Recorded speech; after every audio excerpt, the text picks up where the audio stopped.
All right. Hi, my name's Cass, and today we are going to be going over antidepressants. And as usual, my notes are right here off to the side of the screen. So, antidepressants. The main goal of all antidepressants is to increase serotonin or dopamine. Generally, serotonin, though. And common side effects of antidepressants can be appetite and sleep disturbances, and then sexual dysfunction. So that one song that I don't want to die, but I miss having sex. Yeah, that's pretty true. So the first one we're going over is tricyclics, TCAs. So that is Alavil, Nofrenil, norpramine, and Aventil. And so with these, you want to look out for anticholinergic adverse reactions. So constipation, dry mouth, dry eye, and urinary retention. And you have a risk of orthostatic hypotension. So when you stand up, blood pressure drops and you pass out. And these aren't commonly used anymore, as I'm sure a lot of you know, because a lot of people have depression nowadays, and a lot of us are on our next one, SSRIs. So that stands for selective serotonin reuptake inhibitors. So what it kind of does is just like blocks some of the serotonin like reuptake like things. I don't remember what they're called. So that there's more like serotonin like floating around in the brain space. So this is Prozac, Paxil, Zoloft, Luvox, Vibird, Brintalex, Celexa, and Lexapro. You can tell which ones I recognized and which ones I did not. So these are first-line therapy. They are the most common class, and they increase available serotonin levels. But if there's too much in your brain, it can cause serotonin syndrome, which no one wants. It sucks. So common side effects are agitation, anxiety, sleep disturbance, tremor, sexual dysfunction, like I mentioned before, headache, dry mouth, sweating, weight change, mild nausea, and loose bowel movements. All right, the next one is SNRIs, which is selective norepinephrine reuptake inhibitors. So this is Effexor, Prestacue, Cymbalta, and Fetzima. Fetzima? Yeah, that sounds right. So these block both serotonin and norepinephrine reabsorption. SSRIs might be better tolerated than SNRIs, and SNRIs may elevate blood pressure. So now we have monoamine oxide inhibitors, or MAOIs, which are one of the most aggressive kind of drugs, and you cannot be on almost any other medication with them. You can't drink wine, you can't eat aged cheese, you can't eat chocolate, and you can't eat like sausages and smoked meat. So like charcuterie boards. So these were the first developed antidepressants, but they are not good treatment anymore because of the drug interactions. And so so what we have is Nardil and Marplan.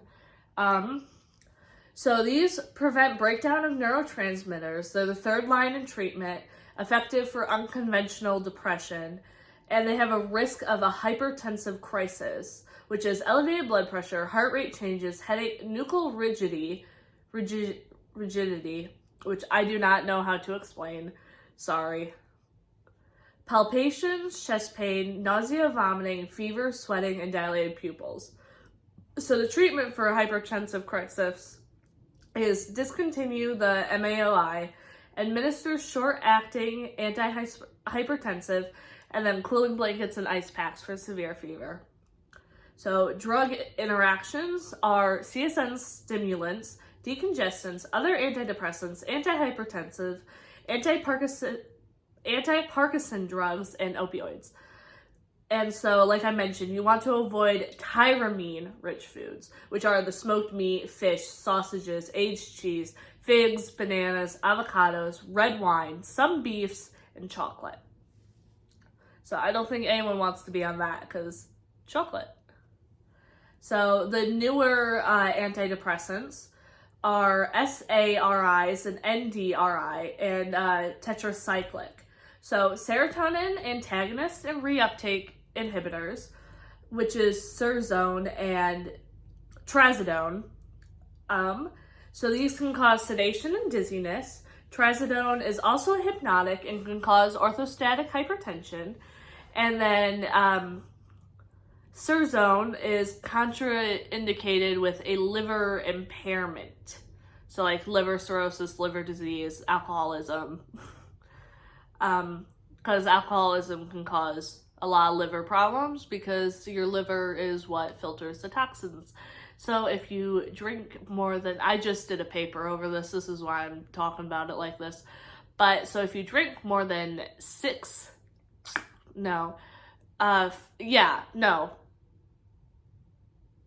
4 for women and then 6 for men, I believe, in one sitting as binge drinking. And if it's more than 14 in 1 week, and then 14 in 1 week for women, 21 in 1 week for men, that's when it becomes a problem.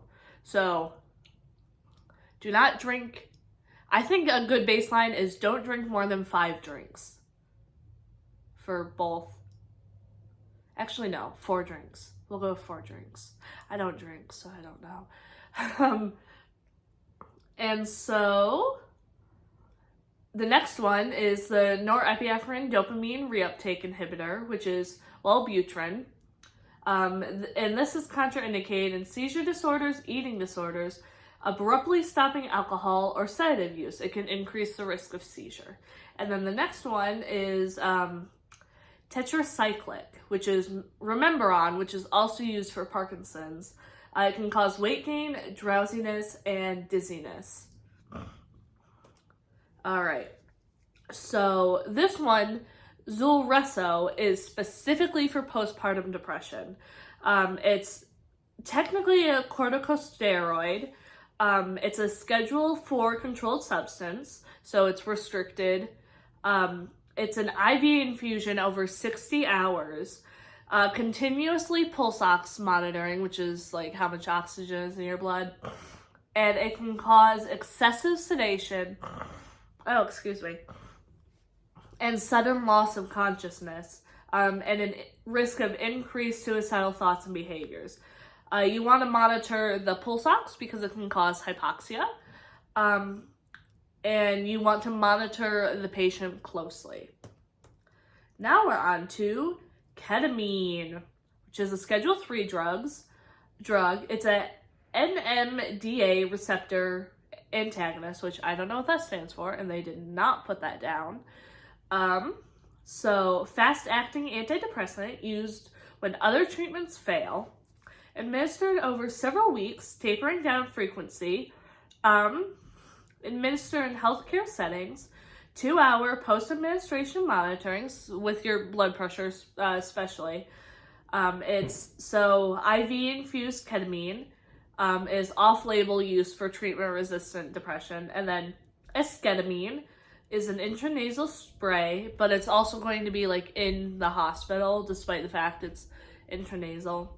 And that's an FDA-approved treatment-resistant depression treatment. So side effects are vision changes, dizziness, nausea, vomiting, confusion, sense of detachment, anxiety, amnesia, emotional numbness, GI issues, bladder pain, hypertension, tachycardia, and most are short-term. You want to monitor their blood pressure before, during, and after administration. This is not first line, and you're still giving oral antidepressants. And then the non-pharmaceutical treatments for depression that I have down are electroconvulsive therapy, repetitive transcranial magnetic stimulation, vagus nerve stimulation, and deep brain stimulation, all of which are invasive. All right, and so that's all I have for you guys. Thanks for coming along with me talking about antidepressants and at the end, not depression treatments. All right. Well, Lee's not here. I'll see you next time.